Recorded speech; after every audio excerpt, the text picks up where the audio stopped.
Hello bachcho, let's read the question.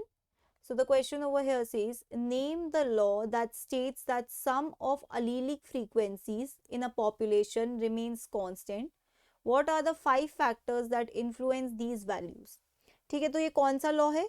ये law है Hardy वीनबर्ग्स principal, Hardy वीनबर्ग्स law. ये law कहता क्या है? ये लॉ कहता है कि एक पॉपुलेशन के लिए sum of allelic frequencies, sum of allelic frequencies, sum of allelic frequencies for a population remains constant. और ये कांस्टेंट एक्चुअली में कुछ कंडीशंस में रहता है, ठीक है। वही कंडीशंस है जो यहाँ पे बोला गया, हमें 5 फैक्टर्स बताने हैं, ठीक है। कुछ कंडीशंस है और इन कंडीशंस में ये हमेशा कांस्टेंट रहेगा जनरेशन आफ्टर जनरेशन। अब हार्डी वीनबर्ग लॉ का हम अगर इक्वेशन देखना चाहे, इसकी एक इक्वेशन होती है। इक्वेशन इस तरीके से है कि मान लीजिए कि P एक अलील है, Q एक अलील है, इनके some for a population remains constant. 1 क्या है? कांस्टेंट है, ओके। अब अगर हम इसे ब्रैकेट्स को ओपन करें, p² plus 2pq plus q², okay, so it will be equal to 1, right. अब होता क्या है, यहाँ पर P और Q क्या है? अलील्स की फ्रीक्वेंसी बता रहे हैं, तो यहाँ पे हम लिख देंगे अलीलिक फ्रीक्वेंसी, ओके। अगर हम बात करें p² pq q², ये क्या है? तो देखिए p² मतलब होता है 2 बार p, मतलब होमोजाइगस डोमिनेंट। 2pq क्या है? हेट्रोजाइगस। और q² क्या है? Homozygous recessive. तो ये जीनोटाइप की फ्रीक्वेंसीज है, जीनोटाइप फ्रीक्वेंसीज, ओके। अब होता क्या है, 5 फैक्टर्स हैं या 5 कंडीशंस आप बोल सकते हैं जिन पे ये डिपेंडेंट होता है, ठीक है। पहला फैक्टर है म्यूटेशन। देखिए अगर म्यूटेशन हो गया, अगर म्यूटेशन हो गया तो ऑब्वियसली अलील्स की फ्रीक्वेंसी चेंज हो जाएगी। म्यूटेशन की वजह से एक अलील की प्रेजेंस बढ़ भी सकती है, डिक्रीज भी हो सकती है, राइट।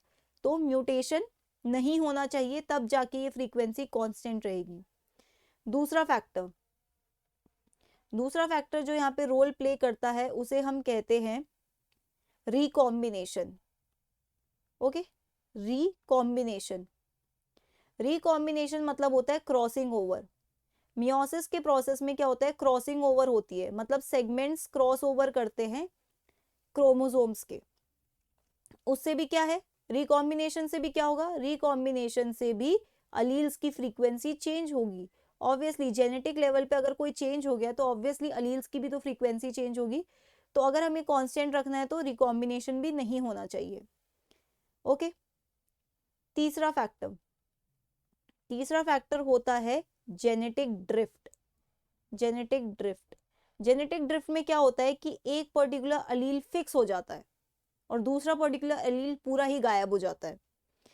तो ये अगर मान लीजिए कि P वाला अलील पूरा ही गायब हो गया, तो P वाला अलील पॉपुलेशन में बचेगा ही नहीं। तो सिर्फ कौन सी पॉपुलेशन बचेगी? Q वाली, जिनके पास Q है, और Q² मतलब होमोजाइगस हो Q के लिए, सिर्फ यही पॉपुलेशन बचेगी। 2pq भी नहीं बच सकती क्योंकि इसमें भी P है, और p² भी नहीं बच सकते क्योंकि इसमें भी P है, ओके।